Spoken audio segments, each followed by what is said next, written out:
देखो पिछले क्लास में हम कहाँ तक देख लिए थे। पिछले क्लास में अगर हम देखें तो पिछले क्लास में हम क्या देख लिए थे, तो फेफड़ा के बारे में हम लोग देख लिए थे। ठीक है, तो फेफड़ा के बारे में देख लिए थे। अब हम उससे आगे चलते हैं। ठीक है, फेफड़ा के बारे में देख लिए। अब नेक्स्ट अगर चलें तो नेक्स्ट अगर श्वसन क्रिया की बात करते हैं। ठीक है, तो श्वसन क्रिया की अगर बात करें तो श्वसन दो क्रियाओं का सम्मिलित रूप होता है।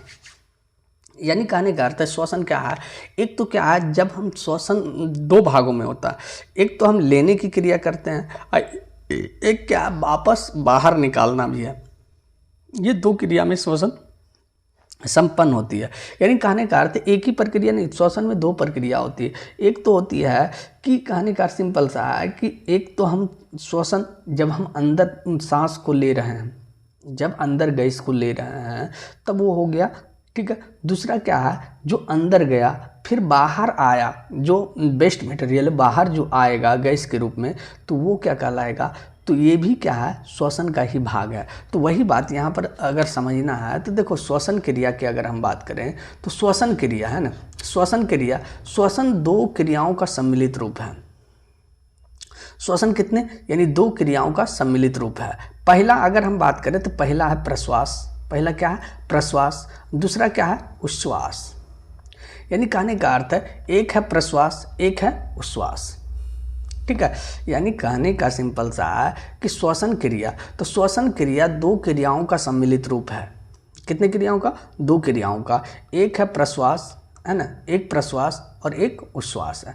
अब प्रश्वास क्या है, तो देखो प्रश्वास किसे कहते हैं, तो कहने का अर्थ इसमें क्या होता है ना, प्रश्वास की अगर हम बात करें तो इसमें हवा नासिका से फेफड़े तक जाता है। यानी जब हम हवा जो है लेते हैं नासिका से, हम क्या करते हैं, फेफड़े तक जो प्रक्रिया जाती है, जहां इसका ऑक्सीजन फेफड़े के दीवार से रिक्त रक्त स्थित रक्त कोशिकाओं के रक्त में चला जाता है।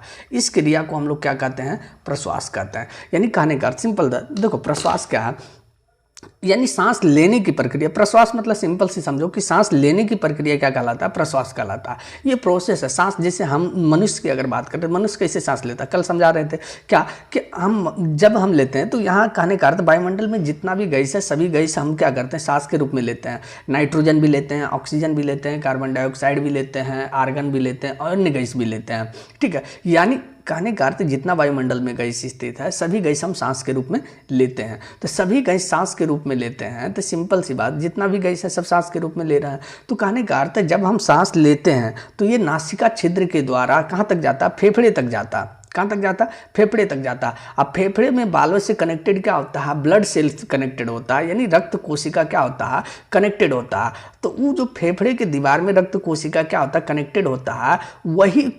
अब यहाँ क्या होता है, अब यहाँ पर समझना है कि क्या ब्लड ऑक्सीजन को खींच लेगा, तो ब्लड की पावर नहीं है कि जो ऑक्सीजन को खींच ले, क्योंकि ब्लड में एक चीज़ पाया जाता है जिसको हम लोग कहते हैं हीमोग्लोबिन। और हीमोग्लोबिन क्या है, ऑक्सीजन का रिएक्टेंट होता है, यानी ऑक्सीजन से बहुत ज़्यादा अभिक्रिया करता है।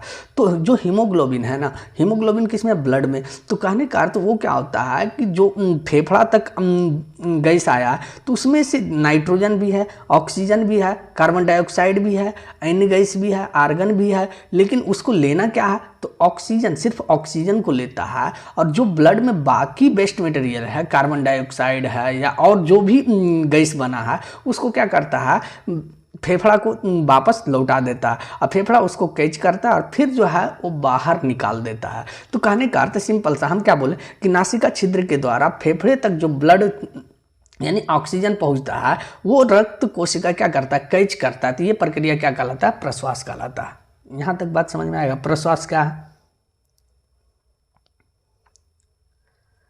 प्रश्वास समझ में आ गया। तो हम आगे चलते हैं, उच्छ्वास।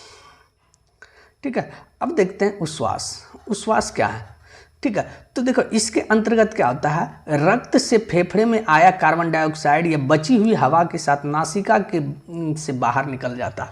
वही प्रक्रिया अभी जस्ट बताएं। हम क्या करते हैं कि वहाँ ब्लड क्या करता है, ऑक्सीजन को लेता है, लेकिन पूरे शरीर से ब्लड क्या है, जितना भी वेस्ट मटेरियल है, जैसे कार्बन डाइऑक्साइड बना या कोई भी अन्य गैस बना, तो उसको क्या करता है अपने साथ ले जाता है और फेफड़ा को क्या करता है, उसको दे देता है। और वही फेफड़ा क्या करता है, नासिका छिद्र के द्वारा बाहर निकालने वही जो वेस्ट मटेरियल है और जो बचा हुआ वेस्ट मटेरियल था उसको जो है नासिका छिद्र से वापस बाहर निकालने की प्रक्रिया क्या कहलाता है, उच्छ्वास। यानी सिंपल सी अगर बोलें तो देखो, सांस लेने की प्रक्रिया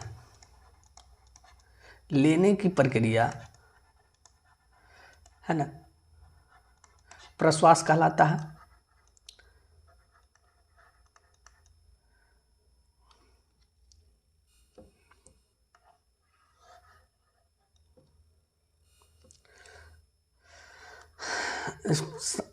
सांस लेने की प्रक्रिया क्या कहलाता है,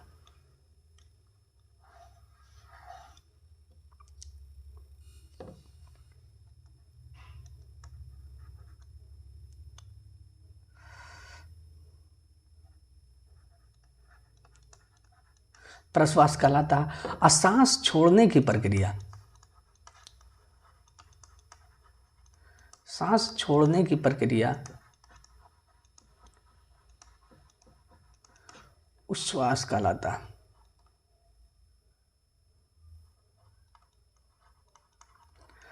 ठीक है, तो कहने का अर्थ सांस लेने की प्रक्रिया प्रश्वास कहलाता है और सांस छोड़ने की प्रक्रिया क्या कहलाता है, उच्छ्वास कहलाता है।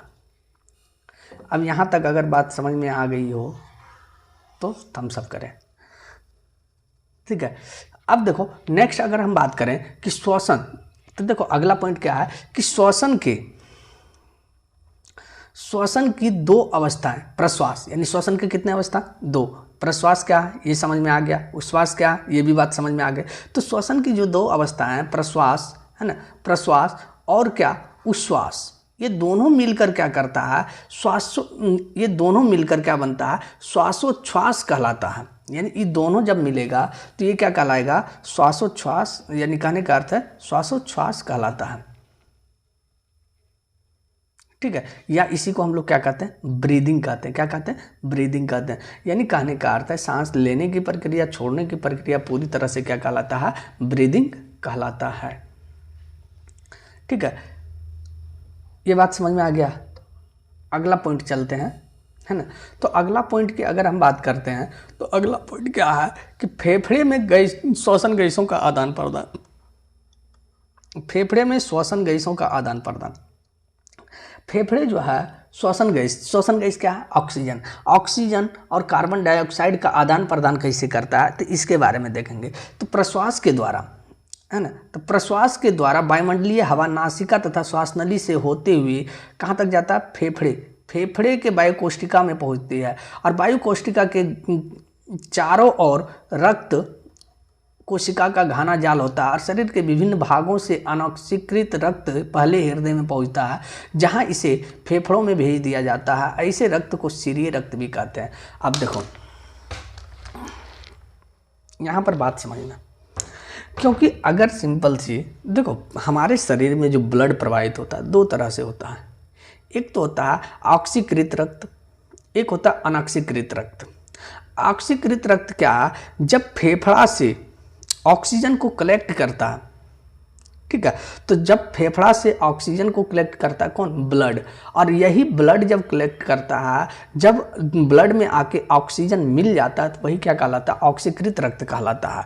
ठीक है, तो फेफड़ा से पहले जो ब्लड पूरे शरीर से कलेक्ट करके लाया, कहाँ तक, फेफड़ा तक लाया, तो वो क्या है, अनऑक्सीकृत है। क्या है, अनऑक्सीकृत, यानी कहने का अर्थ उसमें ऑक्सीजन नहीं है। तो ऑक्सीजन नहीं है तो सिंपल सी बात है, पहले वो क्या है, शुद्ध रक्त नहीं है, तो कहने का अर्थ वो अशुद्ध रक्त है। जैसे ही उसमें जो है ऑक्सीजन मिलेगा तो वो क्या हो जाएगा, शुद्ध रक्त होगा, और वो कहाँ जाएगा, तो वो फेफड़े से होते हुए कहाँ, हार्ट तक जाता, फिर हार्ट से पंप होके किडनी से फिल्टर होते हुए पूरे शरीर को क्या होता है, ब्लड प्रवाहित करता है। तो कहने का सिंपल सा है कि फेफड़े का जो श्वसन का गैसों का आदान प्रदान की अगर बात करें तो प्रश्वास के द्वारा वायुमंडलीय हवा नासिका तथा श्वासनली से होते हुए, यानी नासिका से श्वासनली से होते हुए कहाँ तक जाता है, फेफड़े के वायु कोशिका, यानी फेफड़ा का जो बाल्ब हम कल बताए थे ना, जो बाल्ब होता है वहां तक जाता है। वायु कोशिका के चारों ओर क्या होता है, रक्त कोशिकाओं का घना जाल होता है, जो क्या होता है कि रक्त से कनेक्टेड होता है शरीर के विभिन्न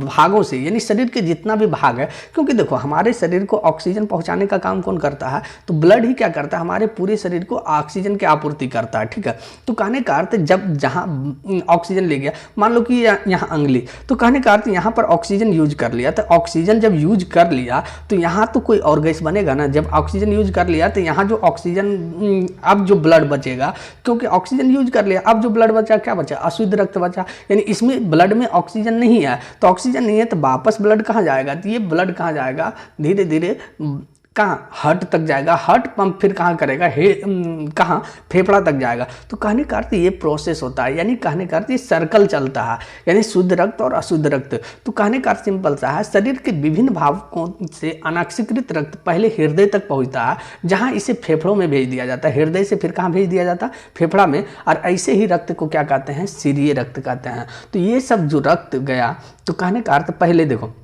जैसे ही ऑक्सीजन मिलेगा तो वो क्या हो जाएगा, शुद्ध रक्त। लेकिन उससे पहले अगर मान लो, देखो मान लो ये पॉइंट है, ठीक है, ये पॉइंट है, यहाँ पहले ब्लड आया, ठीक है, और यहाँ पर आके ऑक्सीजन मिल गया, तो ये जो कहलाएगा, ये कहलाएगा अशुद्ध, ये अशुद्ध रक्त हो जाएगा, अशुद्ध रक्त हो जाएगा।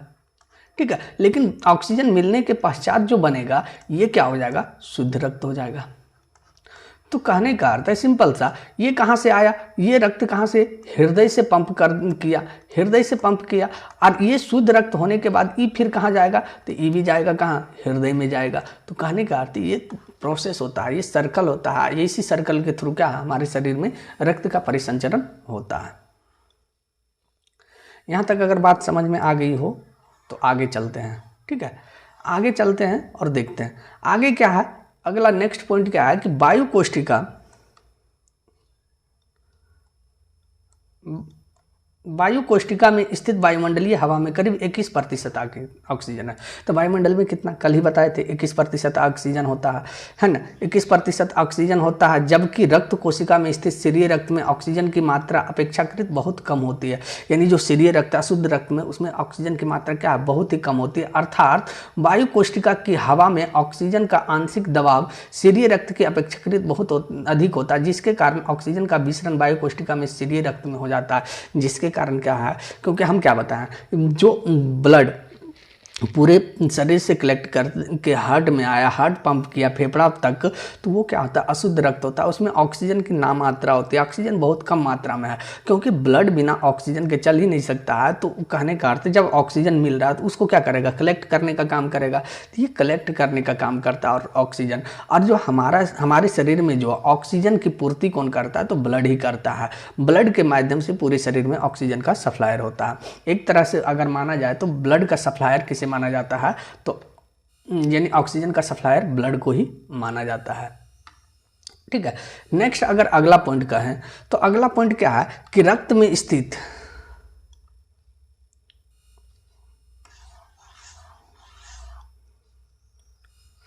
देखो रक्त में स्थित लाल रुधिर कणिका है, लाल रुधिर कणिका यानी रेड ब्लड सेल, आरबीसी। ठीक है, हीमोग्लोबिन ऑक्सीजन से संयोग कर ऑक्सी हीमोग्लोबिन बनाता।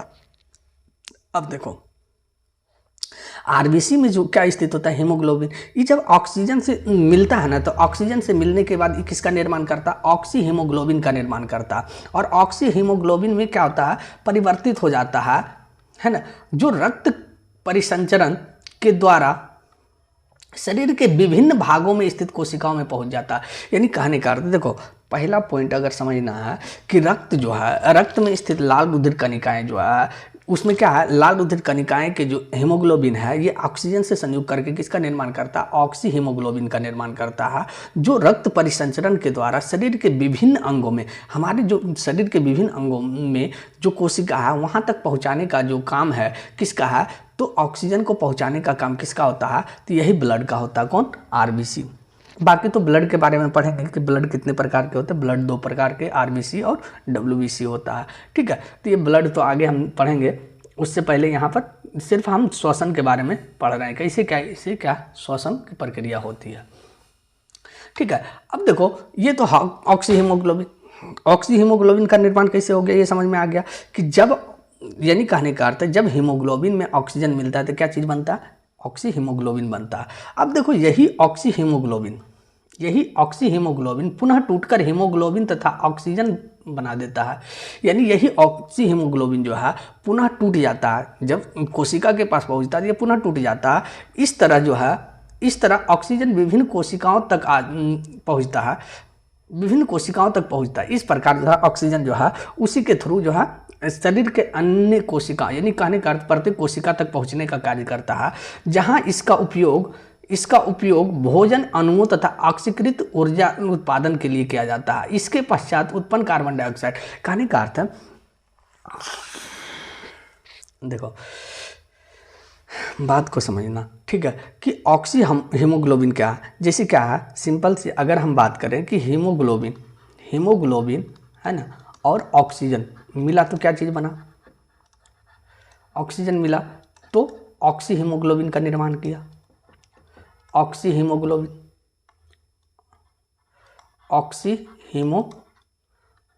का निर्माण किया, ग्लोबिन, ठीक है।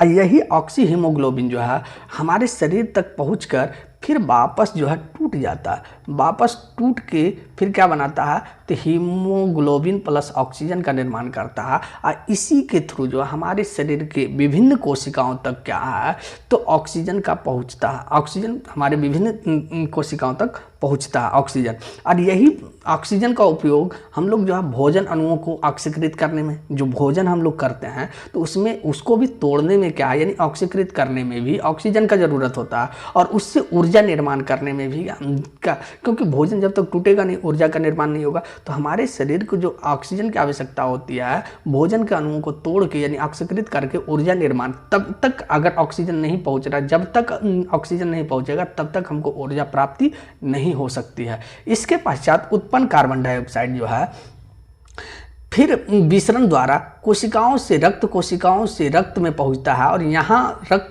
के हीमोग्लोबिन से संयोजन कर कार्बोक्सी हीमोग्लोबिन बनाते हैं और परिसंचरण के द्वारा इसी रूप में फेफड़े में पहुंचता है।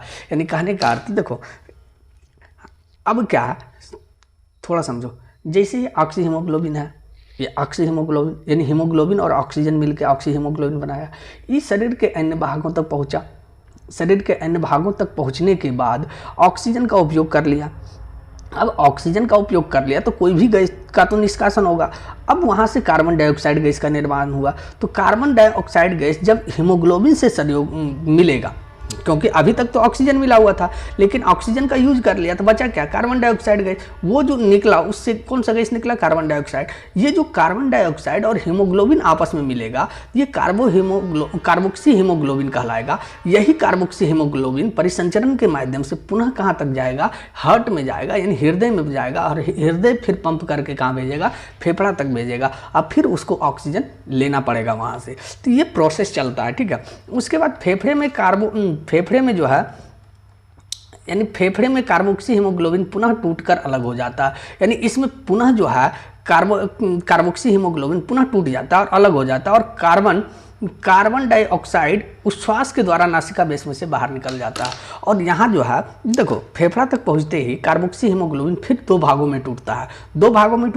एक तो कार्बन डाइऑक्साइड और हीमोग्लोबिन दोनों अलग हो जाता है, और कार्बन डाइऑक्साइड जो है फेफड़ा क्या करता है उसको एब्जॉर्ब करता है और नासिका